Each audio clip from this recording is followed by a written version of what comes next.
welcome to your Humber News Update. I'm Veronica Appia, coming to you from our newsroom here at Humber College North Campus. Here's what we're working on at this hour. We begin our news today with the Humber Student Federation election. Voting begins next week, but with just 2 candidates for president.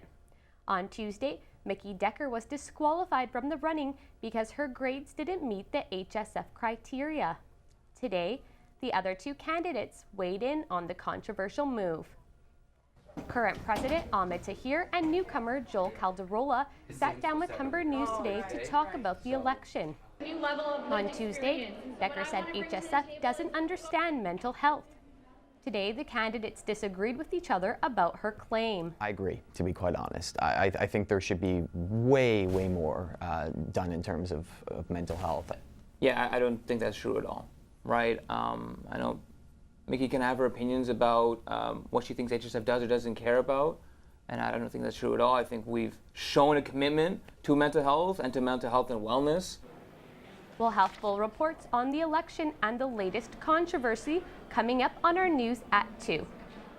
After several weeks of negotiation, inside workers have reached a tentative 4-year deal with the City of Toronto. CUPE Local 79 President Tim Maguire says the agreement still has to be ratified in a vote by union members and wouldn't speak on specific details.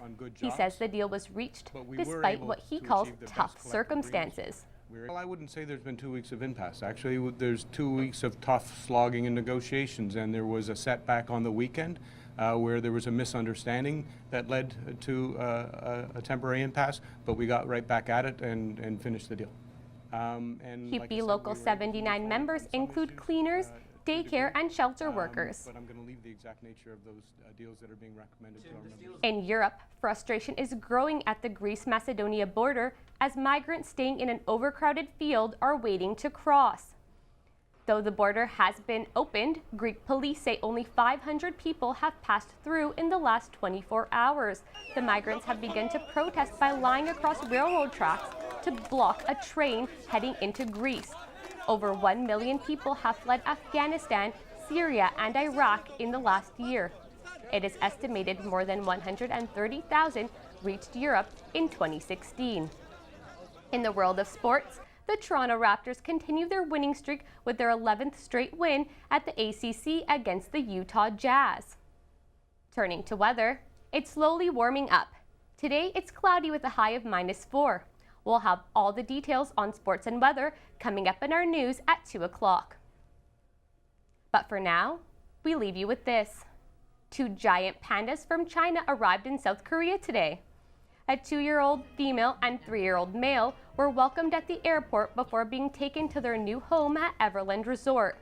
The pandas are the first to arrive in South Korea in 22 years and will live in their new home on a 15-year loan. They'll be under quarantine for a month and will be shown to the public in April. That's your 12 o'clock update. We'll be back with more Humber News at 2.